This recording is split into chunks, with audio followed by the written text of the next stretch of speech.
শুভ দর্শক, আপনাদের সবাইকে আমন্ত্রণ জানাচ্ছি আমাদের সাপ্তাহিক আয়োজন যে কথা কেউ বলেনি অনুষ্ঠানে। প্রিয় দর্শক, একটু জানিয়ে রাখি যে আগামী 28 এপ্রিল জাতীয় পেশাগত স্বাস্থ্য সেফটি দিবস পালিত হতে যাচ্ছে এবং সেই দিবসের প্রাক্কালে আমরা শ্রমিকের সুস্থতা, শোভন কর্মপরিবেশ, স্বাস্থ্য সুরক্ষা কর্মক্ষেত্রে যাতে তার নিশ্চিত যে বেতন ভাতা দিই বা অন্যান্য সব কিছু সুরক্ষা করা সম্ভব হয়, এইসব বিষয় নিয়ে কিন্তু সরকারের পক্ষ থেকে নানা কর্মপরিকল্পনা রয়েছে এবং এই লক্ষ্যে আজকে আমাদের যে আয়োজন, সেই আয়োজনের আমরা যে শিরোনাম, সেই শিরোনামটা করেছি নিরাপদ কর্মস্থল, চ্যালেঞ্জ ও করণীয় নিয়ে আমরা কথা বলবো। এবং এই বিষয়ে কথা বলবো জন্য আমাদের সাথে দুজন অত্যন্ত উপযুক্ত অতিথি রয়েছেন যারা এই বিষয়ে কাজ করে থাকেন। আমার সাথে আমার বায়ে অতিথি রয়েছেন ঐশী ফাউন্ডেশনের নির্বাহী পরিচালক জনাব আমিনুর রশিদ চৌধুরী রিপন রয়েছেন আমাদের সাথে। আমাদের সাথে আরেকজন বিশিষ্ট ব্যক্তিত্ব রয়েছেন শ্রম অধিকার গবেষক ডক্টর এস এম মোর্শেদ রয়েছেন আমাদের সাথে। প্রিয় দর্শক, আগে জানিয়েছে যে 28 এপ্রিল জাতীয় পেশাগত স্বাস্থ্য সেফটি দিবস পালিত হতে যাচ্ছে এবং সেক্ষেত্রে সবসময় আমরা যে বিষয়টাকে মাথা রাখি সেটি হচ্ছে যে আমাদের যারা সুস্থ শ্রমিক, শ্রবণ কর্মপরিবেশ, সেটা মাথা রাখবার চেষ্টা করি। আমি মিস্টার রিপন, আপনাকে যদি এই জায়গাটা প্রথমে শুরু করতে চাই যে জাতীয় পেশাগত স্বাস্থ্য সেফটি দিবসের প্রেক্ষাপট ও গুরুত্বটা কিভাবে আমরা মূল্যায়ন করতে পারি। প্রতি বছর যে ইন্টারন্যাশনাল লেবার অর্গানাইজেশন আইএলওর যে পরিসংখ্যান, তাতে দেখা যাচ্ছে প্রায় 2.3 মিলিয়ন ওয়ার্কার সারা বিশ্বে আপনার কর্মস্থলে বিভিন্ন ধরনের পেশাগত দুর্ঘটনায় মারা যায় এবং বাংলাদেশে এই সংখ্যাটা অনেক উচ্চ এশিয়ার অন্যান্য দেশের চেয়ে। এবং সেই পরিপ্রেক্ষিতে আইএলও 2003 সালে এই 28 এপ্রিলকে বিশ্বব্যাপী world day for safety and health and work হিসেবে ঘোষণা করেছে। এর উদ্দেশ্য হচ্ছে গিয়ে যে এই দিবসটাকে এইভাবে তুলে ধরা রাষ্ট্রীয় পর্যায়ে এবং বিশ্বব্যাপী, যাতে ব্যাপক সচেতনতা তৈরি হয় এবং স্বাস্থ্য নিরাপত্তা যেটা মৌলিক অধিকার, সে ব্যাপারে যাতে সরকারের যেটা দায়বদ্ধতা রয়েছে মালিক এবং শ্রমিকদের যে সচেতনতার বিষয় রয়েছে সেগুলোকে যাতে হাইলাইট করা হয় এবং এর মাধ্যমে একটা কালচার, সেফটি কালচার বিশ্বব্যাপী প্রতিষ্ঠিত হয়। এবং তারই ধারাবাহিকতায় আপনারা জানেন যে 2013 সালে বাংলাদেশের রানা প্লাজা ট্র্যাজেডি হয়েছিল, যেখানে প্রায় 1000-এর উপর যে গার্মেন্টস শ্রমিক তারা মারা গিয়েছিল এবং প্রায় 2000-এর মতো আহত হয়েছিল। এবং সেই ঘটনাকে কেন্দ্র করে সরকার 2013 সালে জাতীয় স্বাস্থ্য নিরাপত্তা পলিসি তৈরি করে এবং যেইখানে 28 এপ্রিলকে জাতীয় পেশাগত স্বাস্থ্য নিরাপত্তা দিবস হিসেবে ঘোষণা করা হয়, যাতে এই দিনটাকে বিশেষ গুরুত্বের সঙ্গে বিবেচনা করে সারা দেশব্যাপী প্রচারণা এবং নিরাপত্তার গুরুত্বটাকে হাইলাইট করা যায় এবং তার মাধ্যমে সামাজিক একটা সচেতন তৈরি করা, কর্মক্ষেত্রে দায়বদ্ধতার জায়গাটা আরও শক্তিশালী করা এই প্রচারণা, এই দিবসকে পালনের মধ্যে। এটাই হচ্ছে গিয়ে এই দিবসটার প্রেক্ষাপট আন্তর্জাতিক এবং জাতীয় ভাবে হচ্ছে।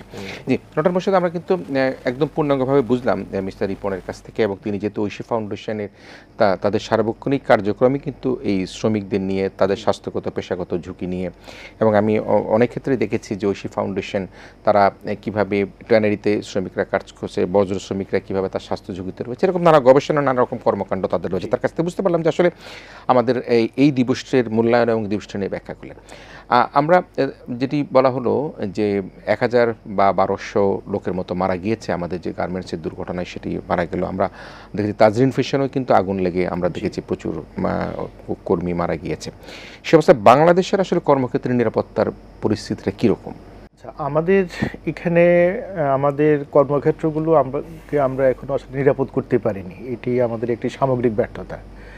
আমরা যদি প্রতি বছর পেশাগত দুর্ঘটনার যে তথ্যচিত্র দেখি, সেখানে আমরা দেখব যে আমাদের যে ইনফর্মাল সেক্টরগুলো আছে, আপনি জানেন যে আমাদের প্রায় 86% শ্রমিক, যেটা আমাদের ফর্মাল লেবার অ্যাক্টের আওতায় আসে না, অর্থাৎ আমাদের ইনফর্মাল ওয়ার্কার হচ্ছে এখানে বেশি।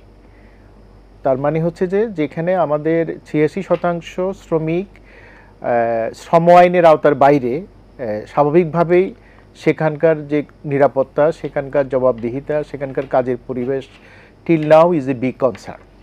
এবং আমরা যদি গত বছরের পরিসংখ্যানও দেখি, তাহলে আমরা দেখব যে হাইয়েস্ট পরিমাণ হতাহতের সংখ্যা কিন্তু নির্মাণ সেক্টরে, আমাদের রোড সেক্টরে। এটার একটি বড় কারণ হচ্ছে যে যেগুলো ফর্মাল সেক্টর, সেগুলোতে সরকারের কিছু দেখভাল থাকে, পরিদর্শন থাকে, ফর্মাল ইন্সপেকশন থাকে আর কি। হ্যাঁ, কিন্তু ইনফর্মাল সেক্টরে যেহেতু শ্রম আইন কাভার করে না, সেখানে কিন্তু এই বিষয়গুলো দেখার মতো কেউ নাই। যদিও সংশোধিত শ্রম আইনে এবার কিছু কিছু বিষয়কে অ্যাড্রেস করা হয়েছে, বা টিল নাও আমাদের একটা বিপুল পরিমাণ জনগোষ্ঠী কিন্তু আইনগতভাবে আইনের বাইরে থাকছে আর কি। হ্যাঁ, এটা একটা বড় দুর্বলতা। আর আমরা যেহেতু পেশাগত নিরাপত্তার কথা বলছি, এটার একটা গ্লোবাল পার্সপেক্টিভ যদি আপনি শুনেন, সেই তথ্যটাও কিন্তু সুখকর না। মিস্টার চৌধুরী বলেছেন যে 2.34 মিলিয়ন মানুষ সারা বছরে সারা পৃথিবীতে মারা যায় শুধু কাজ করতে যেয়ে, কিন্তু আপনি শুনে অবাক হবেন যে 317 মিলিয়ন লোক আহত হয়, এবং যেই লোকগুলো আহত হয় এদের মধ্যে কেউ কেউ চিরদিনের জন্য পঙ্গু হয়ে যায়, কেউ তার কার্যক্ষমতা হারাই ফেলে, কেউ আবার হয়তো কাজে ফিরে আসে কিছুদিন পরে আর কি। তো এই যে আমাদের যে বৈশ্বিক সিনারিও এবং আইএলওর যে এস্টিমেট, তারা বলছে সারা পৃথিবীর 4% জিডিপি লস হয়, এবং এতে আমরা যদি এটাকে আর্থিকভাবে ক্ষতির পরিমাণ ধরি সেটা $1250 মিলিয়ন। আমরা যদি আমাদের দেশের কনটেক্সটও চিন্তা করি, যখন কোনো একটা কারখানাতে অ্যাক্সিডেন্ট ঘটে তখন কি হয়, সেটার প্রোডাকশান ডিসরাপশন হয়ে যায়, শ্রমিকের মৃত্যু হয়। আমরা যেমন আমাদের নারায়ণগঞ্জে একটা, আপনি খেয়াল আছে, নিকটতম অতীতে একটা ফলের জুস যেখানে বানাতো আর কি, সেখানে 52 জন শ্রমিক মারা গেল। আপনি চিন্তা করেন যে সেখানকার একদিকে মানব মৃত্যু, একদিকে ওই কারখানার সকল ইনভেস্টমেন্ট, যিনি সেখানে যে ব্যবসায়ী উনি কিন্তু একেবারে নিঃস্ব হয়ে গেছেন আর কি। এবং যে লোকগুলো মারা গেল তাদের পরিবারও তাদের উপার্জনক্ষম মানুষটিকে হারালো। সুতরাং এই যে ইকোনমিক লস, এটা কিন্তু হিউজ। এটা আমাদের, আমরা যদি টেকসই ব্যবসা চাই, আমরা দায়িত্বশীল ব্যবসা চাই, সেক্ষেত্রেও এটা এটা কোনোভাবে মেনে নেওয়া যায় না আর কি। এই জন্য আমরা অনেক সময় যখন অকুপেশনাল অ্যাক্সিডেন্ট ঘটে, বড় অ্যাক্সিডেন্ট ঘটে, আমাদের বিশেষজ্ঞরা একটা কথা বলেন, স্ট্রাকচারাল কিলিং।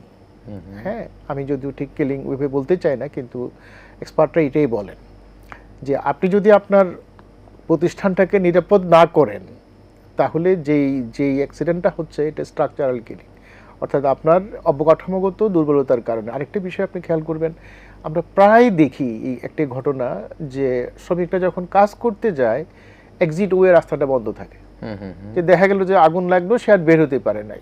মানে চিন্তা করে দেখেন, মানে এই যুগে যদি এই ঘটনাটি ঘটে যে একটা মানুষ যখন কাজ করতে যায় তার গেট বন্ধ করবে, কেন বন্ধ করবে? সর্বশেষ একটা অ্যাক্সিডেন্টও আমি দেখলাম যে সেখানে একই ঘটনা ঘটেছে আর কি। তো এই কারণে এটা আমাদের, আমরা যারা ব্যবসা করি, আমি যখন নিয়োগকর্তা, এটা আমার ব্যবসারই একটা ইন্টিগ্রেটেড অ্যাপ্রোচ হওয়া উচিত, যে আমার এখানে যারা কাজ করবে আমি তো কীভাবে তাদের সেফটিটা এনশিওর করব। এটা করতে না পারলে আপনার ব্যবসা যেরকম টেকসই হবে না, যে কোনো সময় একটা অ্যাক্সিডেন্টের কারণে শ্রমিক যে জীবন হারাবে, আপনিও আপনার ব্যবসা হারাবেন। সেক্ষেত্রে আমরা তো এখন দেখতে পাচ্ছি যে আন্তর্জাতিকভাবে আমাদের যারা বায়াররা আছেন, জি, তারা আমাদের যে প্রোডাকশন হোক, আরএমজি খাত হোক বা উৎপাদন খাতে যেটাই হোক না কেন, এ ধরনের সেফ পজিশন যদি না থাকে তাহলে কিন্তু তারা আমাদের কাছ থেকে মুখ ফিরিয়ে নিচ্ছে, এবং তারা তাদের অর্ডার ক্যান্সেল করছে। অনেক ক্ষেত্রে তারা ইন্সপেকশন করে যখন আপনি ঠিকই বলছেন। এই যে দেখেন, এই যে আরএমজি সেক্টরে বেশ কিছু দুর্ঘটনার পরে যখন যারা ক্রেতা গোষ্ঠী তারা যখন খুব প্রেশার দিল, আমরা আবার তখন ওই সেক্টরটার প্রতি হাইস্ট কনসেন্ট্রেশন দিলাম। That is very logical. আমাদের সরকার যেমন দিয়েছে, উন্নয়ন সহযোগী সংস্থারা দিয়েছে, শ্রমিক সংগঠন সবাই নজর দিয়েছে, কিন্তু ইকুয়ালি আমরা অন্য সেক্টরগুলোকে একইভাবে ট্রিটমেন্ট করতে পারি না। তার মানে আমার একটা সেক্টরে আমি খুব স্বাস্থ্য নিরাপত্তা এনশিওর করলাম, অন্য সেক্টরগুলোতে আবার পিছিয়ে গেল আর কি। এখন ধরেন আমাদের এই, আপনি চিন্তা করেন, আমাদের এখন আরএমজি ছাড়াও বেশ কিছু সেক্টর কিন্তু খুব সম্ভাবনাময়। ওষুধ শিল্প আমরা 36টা দেশে বাংলাদেশে এক্সপোর্ট করছে আর কি। হ্যাঁ, আমাদের ফার্নিচার শিল্প ধরেন, পৃথিবীর বহু দেশে বাংলাদেশের ফার্নিচার এখন সমাদৃত। তো সে কারণে আমাদেরকে এখন এই সেক্টরগুলোকেও নজর দিতে হবে। যদি আমরা এখানে নজর দিতে ব্যর্থ হই, তাহলে কিন্তু আবার আপনি যেটা বললেন, ক্রেতাদের চাপে পড়তে হবে, তারা অন্য দেশ থেকে নেবেন। ডক্টর মোশাররফ কিন্তু তার ব্যাখ্যার মধ্যে বললেন যে অনেক দুঃখজনক ঘটনা বললেন যে বাংলাদেশে ইনফরমাল সেক্টরে কিন্তু একজন শ্রমিক যখন আহত হচ্ছে, নিহত হচ্ছে, তিনি কিন্তু কোথাও থেকে কোনো রকম কোনো তার পরিবার বা তার চিকিৎসার জন্য কোনো সহযোগিতা তারা পান না। এবং একই সাথে যে দুঃখজনক ঘটনাটা সেটি হচ্ছে যে তার পরিমাণটাই বেশি, ইনফরমাল সেক্টরেই কিন্তু এই দুর্ঘটনাটা বেশি ঘটছে, এবং পেশাগত যে স্বাস্থ্যগত ঝুঁকি সেটি কিন্তু আমরা বেশি দেখতে পাই। তো কর্মক্ষেত্রে এই যে নিরাপত্তার কথা বলি, শ্রমিক অধিকারের কথা বলি, এটা প্রতিষ্ঠা করবার ক্ষেত্রে আসলে রাষ্ট্র, সরকার বা আপনারা যারা কাজ করেন, কে কী ভূমিকা পালন করতে পারে? এটা খুব একটা গুরুত্বপূর্ণ প্রশ্ন করেছেন, এবং এই ক্ষেত্রে রাষ্ট্রের ভূমিকাটা অনেক বেশি গুরুত্বপূর্ণ। এবং রাষ্ট্র যেহেতু রেগুলেশনসগুলোকে ইনফোর্স করে এবং পেশাগত স্বাস্থ্য নিরাপত্তাকে যদি অ্যাড্রেস, যেহেতু এটা একটা মৌলিক অধিকার এবং এটা বাংলাদেশের শ্রম আইনের ভিতর খুব খুব গুরুত্বের সাথে এটা বিভিন্ন চ্যাপ্টার এটার যে সম্পর্কে বলা আছে। সুতরাং রাষ্ট্রের প্রধান দায়িত্ব হচ্ছে যে কর্মস্থলে যাতে এই শ্রম আইনটাকে স্বাস্থ্য নিরাপত্তা সংক্রান্ত যে ধারাগুলো রয়েছে সেগুলো পরিপূর্ণভাবে ইনফোর্স করা, বাস্তবায়ন করা এবং বাস্তবায়ন হচ্ছে কিনা তা তদারকি করা এবং লেবার ইন্সপেকশন ডিপার্টমেন্টকে সেই অনুযায়ী যে তারা যে দায়িত্বপ্রাপ্ত এজেন্সি তাদেরকে এঙ্গেজ করা। কিন্তু আমরা দেখতে পেয়েছি যে রানা প্লাজার পূর্বে এবং পরবর্তী পর্যায়েও সরকারের প্রচেষ্টা থাকা সত্ত্বেও যে সরকারের যে দেখভাল করাকারী কর্তৃপক্ষ labour department of factory inspections তাদের কিন্তু ক্যাপাসিটিটা সেইভাবে কিন্তু শক্তিশালী হয় নাই বিভিন্ন কারণে। তো এটা সম্পর্কে বিভিন্ন ধরনের ব্যাখ্যা রয়েছে এবং বিভিন্ন ধরনের পরিস্থিতি সম্পর্কে তাদের বর্ণনা রয়েছে, কিন্তু এইটা যথেষ্ট নয়। রাষ্ট্র যেহেতু মৌলিক দায়িত্ব রয়েছে সমস্ত শ্রমিকদের কর্মক্ষেত্রে নিরাপত্তাকে নিশ্চিত করা, সেই জন্য কোনো না কোনো ফরম্যাটে হলেও যে এজেন্সিকে শক্তিশালী করতে হবে, লেবার ইন্সপেকশন সিস্টেমকে শক্তিশালী করতে হবে। একই সঙ্গে মালিক পক্ষ যারা রয়েছে তাদেরও কিন্তু মৌলিক দায়িত্ব রয়েছে, যেহেতু তারা তাদের এন্টারপ্রাইজগুলো তারা পরিচালনা করেন, তাদের শ্রমিকরা আইনগুলো মেনে চলার জন্য তাদেরকে উদ্বুদ্ধ করা, প্রশিক্ষণের আয়োজন করা, সচেতনতা বৃদ্ধি করা এবং যে সমস্ত এমপ্লয়ারদের যে অ্যাকাউন্টেবিলিটি রয়েছে, সেফটি অ্যাকাউন্টেবিলিটি, সেগুলোকে পরিপূর্ণভাবে বাস্তবায়ন করা এবং সেফটি গভর্নেন্স কারখানা পর্যায়ে সেটাকে প্রতিষ্ঠিত করা। এবং শ্রম আইনের ভিতরে কিন্তু বলা হয়েছে প্রতিটা কারখানায় 50 জনের অধিক যদি কর্মী থাকে তাহলে সেফটি কমিটিটা করা বাধ্যতামূলক, যেটা হচ্ছে বেসিক ওয়াশ ম্যানেজমেন্ট স্ট্রাকচার। কিন্তু আমরা দেখি যে অধিকাংশ আপনার প্রতিষ্ঠানগুলোতে এটা একটা নামকাস্তে একটা কমিটি করা হয় এবং যার কার্যকারিতা খুব বেশি দেখা যায় না। সুতরাং এটাকে পার্টিসিপেটরি করা এবং তাকে ফাংশনাল করে সেফটি সংক্রান্ত যে সমস্ত যেই কার্যক্রমগুলো রয়েছে সেগুলো কমিটি যাতে তদারকি করতে পারে এবং যে চ্যালেঞ্জগুলো রয়েছে সেগুলো নিয়ে সিদ্ধান্ত গ্রহণ করতে, সেটাকে পার্টিসিপেটরি করাটা সবচেয়ে জরুরি। এবং এই ক্ষেত্রে আমার মনে হয় যে সরকারের একটা বিরাট দায়িত্ব রয়েছে এবং একই সঙ্গে শ্রমিকদেরকে সচেতনতার হতে হবে এবং শ্রমিকদেরকে সচেতনতা তাদেরকে ঐক্যবদ্ধ হতে হবে এবং তার জন্য ট্রেড ইউনিয়ন যেই গঠনের বাধ্যবাধকতা সেটাকে ফ্রিডম অফ অ্যাসোসিয়েশন এবং রাইট টু বার্গেন কালেকটিভলি যেই মৌলিক যেই ফান্ডামেন্টাল যেই অধিকারগুলো রয়েছে সেগুলোকে যদি শক্তিশালী হয় তাহলে সেফটির অধিকারটাও তারা প্রতিষ্ঠিত করতে পারবে। সেই জায়গাটা মিলে একটা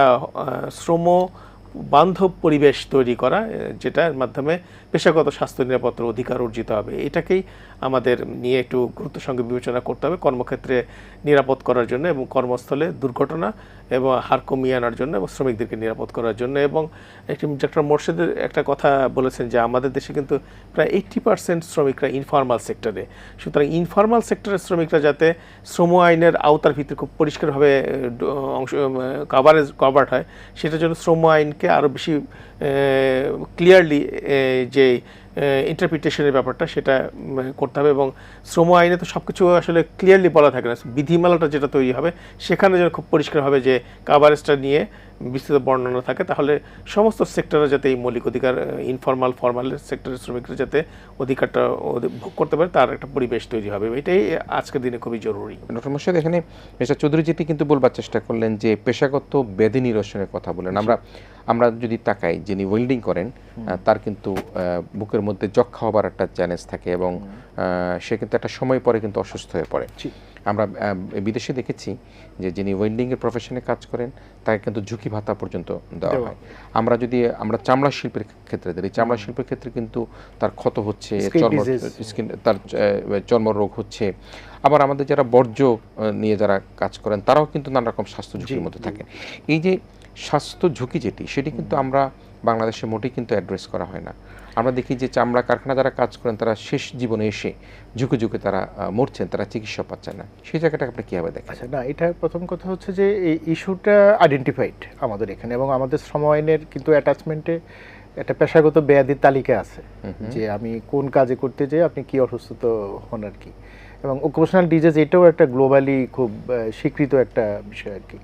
এখন আমাদের এখানে হচ্ছে কি, আমাদের একটা প্রতিষ্ঠান আছে নিপসব মহাখালীতে, তাদের একটা ডিপার্টমেন্টই আছে, department of occupational health and safety.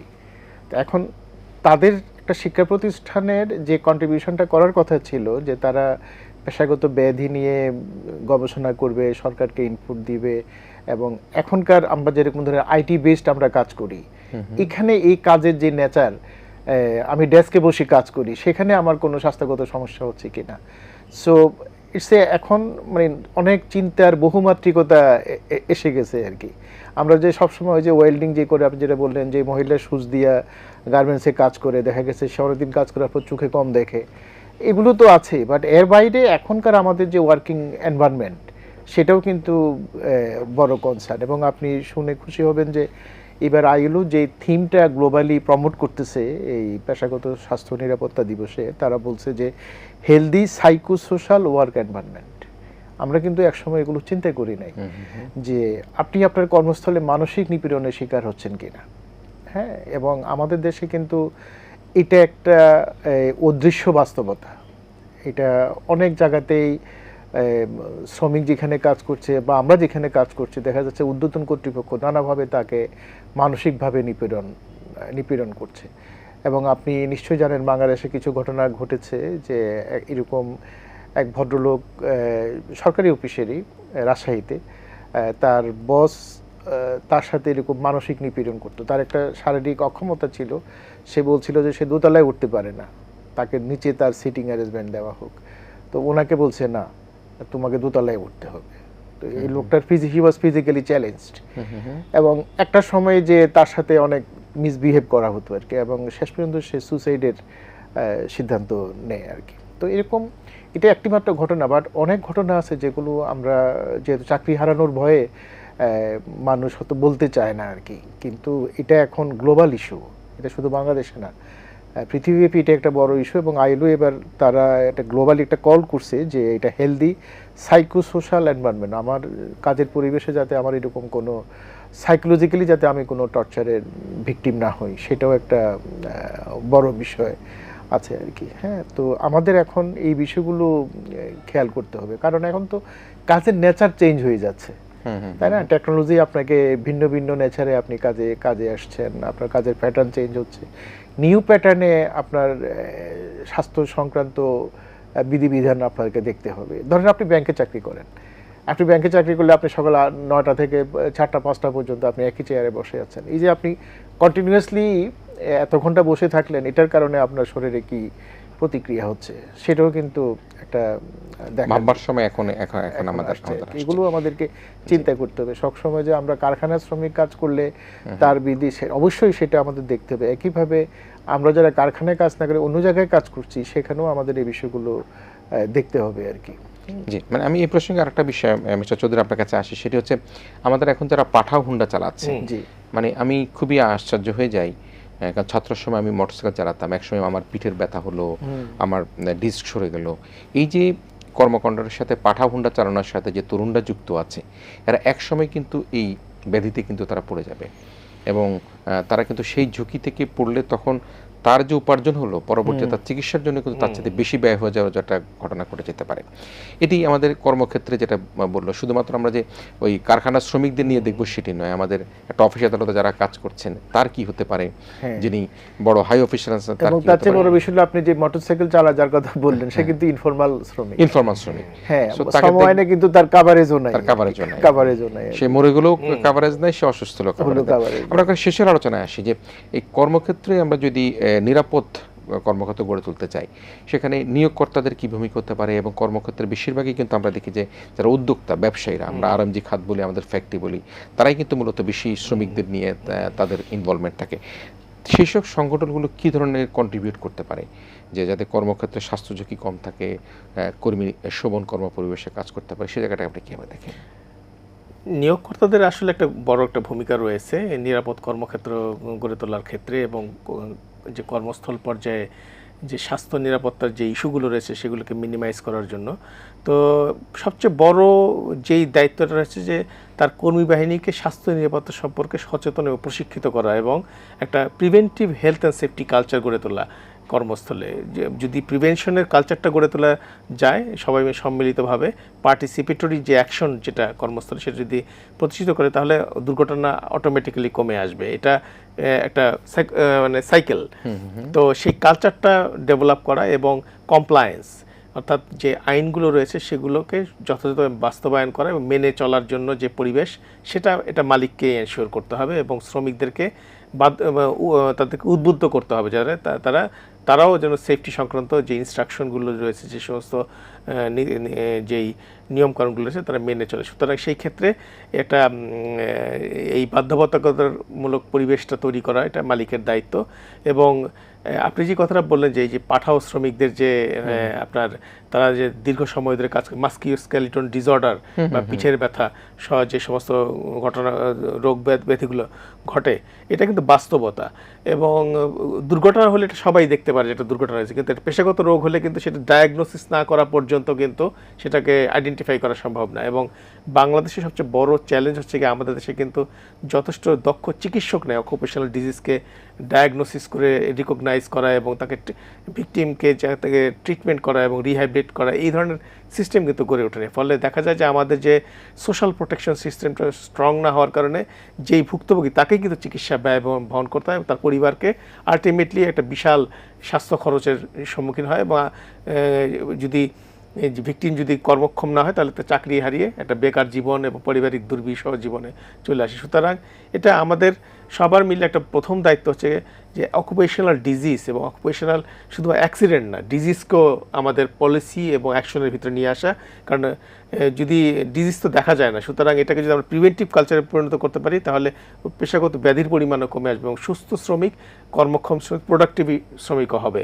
এবং আমাদের দেশের শিল্প যে কারখানায় যে উৎপাদনশীলতায় তারা ভালো ভূমিকা রাখতে পারবে। সুতরাং এই জন্যই আমাদের মালিকদের একটা বিরাট ভূমিকা রয়েছে এবং সেই ভূমিকাটা তারা যদি পালন করে তাহলে এই preventive health and safety culture এবং কমপ্লায়েন্সের যাত্রাটা আরও স্মুথ হবে এবং আলটিমেটলি এটার বেনিফিট কিন্তু ইন্ডাস্ট্রি পাবে এবং প্রোডাক্টিভিটি এবং প্রফিটও তারা দেখতে পারবে সেটা। সুতরাং এই জন্যই মালিকদের ভূমিকাটা খুবই গুরুত্বপূর্ণ এই ক্ষেত্রে। আমি শেষের দিকে আমি একটা ভালো খবর শেয়ার করতে চাই আপনার সাথে। রাজশাহীতে আমাদের বাংলাদেশ সরকারের শ্রম কর্মসংস্থান মন্ত্রণালয়ের উদ্যোগে ন্যাশনাল অস ট্রেনিং অ্যান্ড রিসার্চ ইনস্টিটিউট হয়েছে আর কি, অনেক বড় একটি প্রতিষ্ঠান হয়েছে। এখানে এখন এই পেশাগত স্বাস্থ্য নিরাপত্তার বিষয় নিয়ে, পেশাগত ব্যাধি নিয়ে গবেষণা হবে, প্রশিক্ষণ হবে এবং এটা খুব একটা উচ্চতর গবেষণার জন্য একটা ভালো একটা প্ল্যাটফর্ম হয়েছে আর কি। তা আমরা আশা করব যে আমাদের এই বিশাল একটা সরকারি বিনিয়োগ, আপনি একসময় রাজশাহী গেলে দেখেও আসতে পারেন, এখানে অনেক ফ্যাকাল্টি মেম্বার আছে, গবেষণার সুযোগ আছে। আমরা আশা করব যে সরকারের এই উদ্যোগটা যাতে সফল হয় এবং প্রয়োজনে ঢাকায় যে সমস্ত এক্সপার্টরা আছেন তাদের সাথে যাতে এই ঢাকা সহ দেশের বিভিন্ন স্থানে যারা যে বিষয়ে এক্সপার্ট আছেন তাদেরকে যদি এই ইনস্টিটিউটটা কাজে লাগায় এবং ইনস্টিটিউটে যদি গবেষণা হয় পেশাগত ব্যাধি সম্পর্কে, পেশাগত রোগ সম্পর্কে, তাহলে ডেফিনেটলি আমাদের লেবার মুভমেন্ট উপকৃত হবে, আমাদের যে শ্রমিকরা অনেক উপকৃত হবে। এটা নিঃসন্দেহে এই ইনস্টিটিউট নিয়ে আমরা অনেক আশাবাদী। নিশ্চয়ই আমি ধন্যবাদ জানাতে চাই। আয়োজনের শেষ পর্যন্ত আর কোনো আলাপ করলাম না, তবে একটা বিষয় সেটি যে নিরাপদ কর্মস্থল যদি আমরা তৈরি করতে পারি আমাদের প্রোডাক্টিভিটি বাড়বে, মালিকের উপকার হবে, শ্রমিক বা কর্মী তাদেরও উপকার হবে এবং সেক্ষেত্রে রাষ্ট্র সরকার এবং যারা উদ্যোক্তা রয়েছেন, ব্যবসায়ীরা রয়েছেন তাদেরকেও কিন্তু এই বিষয়টাকে বিবেচনা নিয়ে একটা নিরাপদ কর্মপরিবেশ, শোভন কর্মপরিবেশ, স্বাস্থ্য ঝুঁকি যাতে না থাকে সেরকম একটা কর্মপরিবেশ তৈরি করবার জন্য আমরা নিশ্চয়ই আজকে আলোচনার মধ্যে দিয়ে আমরা সেটি প্রত্যাশা করতে পারি। এবং 28 এপ্রিলে যে জাতীয় পেশাগত স্বাস্থ্য সেফটি দিবস পালিত হবে সেখানে নিশ্চয়ই সরকারের পক্ষ থেকে নতুন নতুন উদ্যোগ কি গ্রহণ করা হচ্ছে এবং আমরা ভবিষ্যতে কীভাবে চ্যালেঞ্জগুলো মোকাবেলা করতে পারি সেগুলো নিশ্চয়ই আমরা আরও জানতে পারবো। প্রিয় দর্শক, আমরা দুজন অতিথির কাছ থেকে যে বিষয়গুলো শুনলাম সেটি আমাদের বর্তমান যে রাষ্ট্র কাঠামো রয়েছে আমাদের সেই রাষ্ট্র কাঠামোর মধ্যে অত্যন্ত গুরুত্বপূর্ণ। বাংলাদেশ একটা উদীয়মান দেশ, এ দেশকে এগিয়ে নিতে হলে আমাদের যে কর্মীরা রয়েছে, আমাদের যে শ্রমিকরা রয়েছে, আমাদের কর্মস্থলে যারা কাজ করছেন প্রত্যেকের কিন্তু স্বাস্থ্যগত নিরাপত্তা, সেটা নিরাপদ কর্মপরিবেশ, শোভন কর্মপরিবেশ কিন্তু নিশ্চিত করা অত্যন্ত জরুরি এবং সেই কারণের জন্যই আমরা মনে করে থাকি যে আমাদের যদি এই কর্মপরিবেশ ভালো করা সম্ভব হয় তাহলে আমাদের প্রোডাক্টিভিটি বাড়বে, আমাদের উৎপাদন বাড়বে, শ্রমিকরা ভালো থাকবে সে প্রত্যাশা করছি। এবং একই সাথে আগামী 28 এপ্রিল যে জাতীয় পেশাগত স্বাস্থ্য সেফটি দিবস পালিত হবে সেই দিবসের মধ্যে দিয়ে আমরা আমাদের এই দিবসকে অত্যন্ত প্রাণবন্তভাবে উদযাপন করব। শ্রমিকদের যে কল্যাণ, সেই কল্যাণে সরকার হয়তো বা নতুন নতুন কোনো উদ্যোগ গ্রহণ করবে সেই ঘোষণার প্রত্যাশা থেকে আমরা আমাদের আজকের যে আয়োজন এখানে শেষ করছি। আমি ডক্টর এস এম মোর্শেদ আপনাকে ধন্যবাদ জানাই এবং একই সাথে জনাব আমিনুর রশিদ চৌধুরী রিপন আপনাকে ধন্যবাদ জানাচ্ছি। প্রিয় দর্শক, আপনারা ভালো থাকবেন, সবাই মিলে ভীষণ ভালো থাকবেন।